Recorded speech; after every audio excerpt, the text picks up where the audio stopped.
Halo sehat, info kesehatan berbasis ilmiah dari hasil riset, review tim medis, dan juga dokter. Jangan lupa subscribe. Terkadang di dalam air susu ibu sejumlah darah dapat bercampur hingga menyebabkan warna ASI berubah menjadi merah muda. Terdapatnya darah di dalam ASI merupakan masalah yang umum terjadi pada ibu menyusui. Biasanya ibu tidak menyadarinya kecuali ASI dipompa atau memperhatikan saat anak memudahkan ASI yang berwarna kemerahan atau menemukan adanya darah pada feses bayi. ASI bercampur darah dapat disebabkan oleh berbagai hal meliputi 1. Puting payudara terluka. Penyebab paling umum adanya darah di dalam ASI ialah kulit pada puting payudara mengalami luka. Luka lepuhan, eksem, cedera, dan goresan pada puting payudara juga dapat mengakibatkan pendarahan. Luka atau kerusakan pada kulit puting payudara dapat terjadi akibat bayi tidak menempelkan mulutnya dengan tepat saat menyusu, mengarah pada iritasi payudara dan menyebabkan kulit mengalami kerusakan. 2. Pembengkakan pembuluh darah. Selama minggu pertama setelah melahirkan, aliran darah ke payudara akan meningkat. Pada feses ini, darah dapat meresap ke dalam saluran air susu menyebabkan kolestrum atau ASI pertama berwarna coklat, jingga atau warna karat. Kondisi ini disebut sebagai pembengkakan pembuluh darah atau Rusty-Pipe syndrome. 3. Kapiler yang pecah.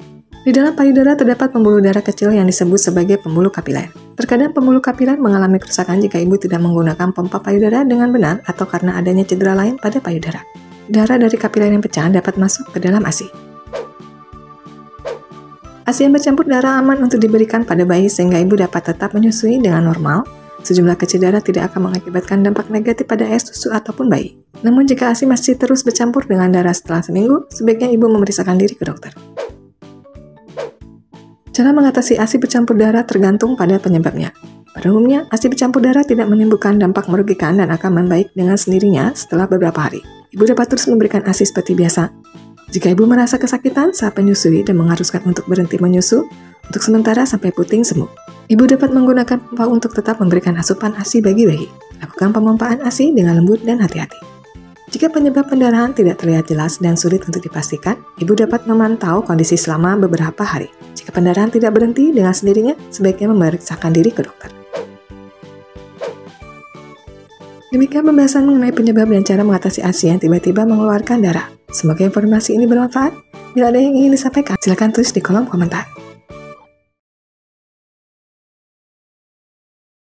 Info yang kami berikan telah melalui validitas informasi kesehatan yang aktual dengan pendekatan ilmiah.